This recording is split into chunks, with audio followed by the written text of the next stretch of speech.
In this video, we're going to be talking about the importance of selecting a niche for your store. Now, when I say a niche, I'm talking about a particular topic. So here I've included, jewelry or birding or baseball as possible niches that you might consider.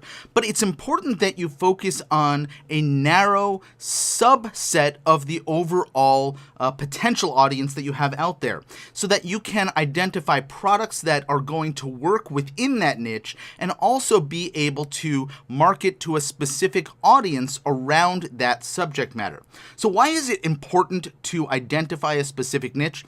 Well, the fact is that you cannot open a store and be all things to all people.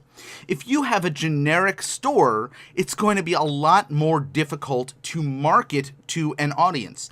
But if you have a narrower focus, you can identify both products as well as an ideal audience who are going to want to purchase things from your store. So in the rest of this video, we're going to cover some general criteria to consider as you're looking at potential niches, and then we're going to dive deeper into some specific guidelines of how to identify the best niche or multiple niches, related niches for your store. So let's go ahead and dive into the criteria.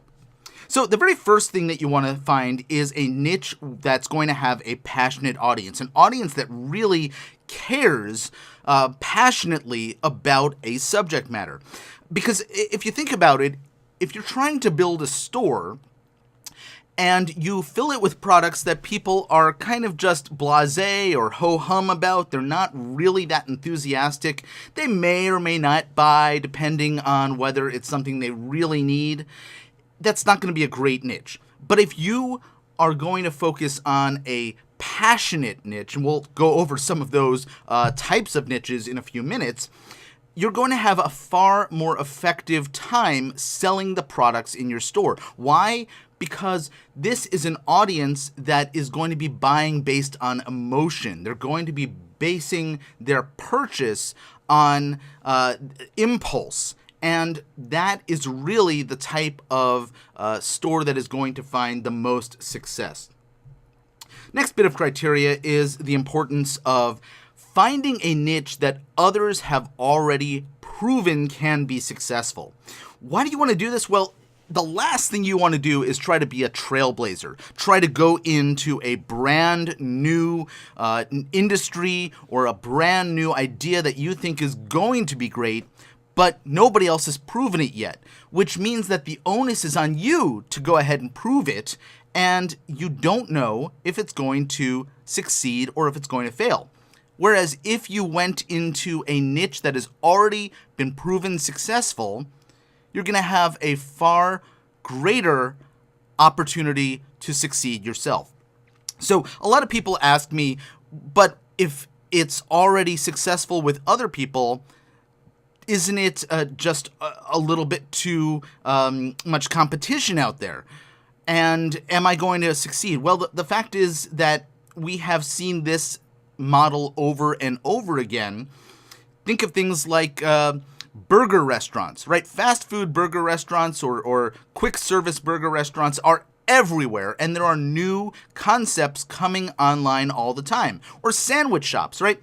There are tons and tons of those, and I'm sure that you can think of lots of other businesses where a successful niche has been identified and proven, and then there are variations that have been developed around that, and alternative businesses are opening all the time, competing in that same sector. So don't think that you're going to find too much competition out there. Instead, you're going to find that there's a proven audience who wants to buy what you have to sell. All right, next bit of criteria is that you want to have a niche where you can actually target your audience. So we're going to get into this in a bit more detail later in this video and in future videos about how to target your audience. But it's important to know that you have the ability to identify and then reach that specific audience who have that interest around the niche that you choose. The next thing is that you want to have a niche where what you're offering in the store has high perceived value. If everybody knows the value of something that you're selling and it's not very high, you're not going to have as much opportunity to have a nice profit margin. So I'll give you an example. If it's a product that somebody knows that they can go down to the corner store and buy for $1, and you're trying to sell it for $15 or $20, well, that's not going to necessarily be something that has high perceived value.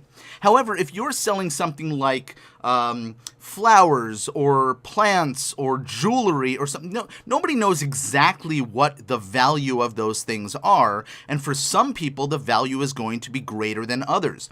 So finding something that has the potential to have a high perceived value, even though it may not cost you very much at the wholesale end, you can sell it for a nice, healthy profit margin. That's the type of niche that you want to seriously consider.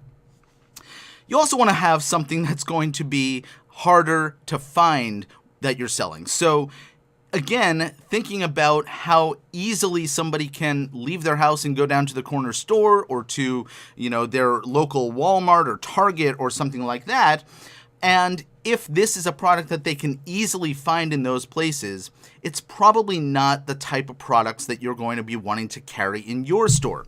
So you want to have a niche where you can have products, but that they're not going to be as easy to come by. So again, the example of jewelry is a classic one because there's so many opportunities to have a store filled with jewelry that is not commonly available everywhere that you can easily sell, and again, high perceived value. All right, let's move on to our next criteria. Now, this is a bit of sort of tricky because if you're looking to build a store that is going to last for a long time, that's going to be what we would call an evergreen store, right? This is something that you sort of want to consider based on a product-by-product basis, but you want to find a topic that is trending upwards, which means that it's not old news. It's not something that people, saw, they got excited about. In today's day and age, if you're trying to sell VCRs, right? VCRs are so old. We don't even have DVD players anymore. Everybody's streaming their videos. So that would not be something that is trending upwards. But if you had the opportunity to get in on something that is not a limited time opportunity, like a seasonal toy that kids are very excited about, but that it's something that's trending upwards. Like at this point in time, there are a lot of people interested in sustainability, and you could find products that were around the sustainability niche, and that's something that we're probably going to see for many years to come. Right? So trending upward, but something that has a longer term, a longer time period for it to be considered successful for an evergreen type of business.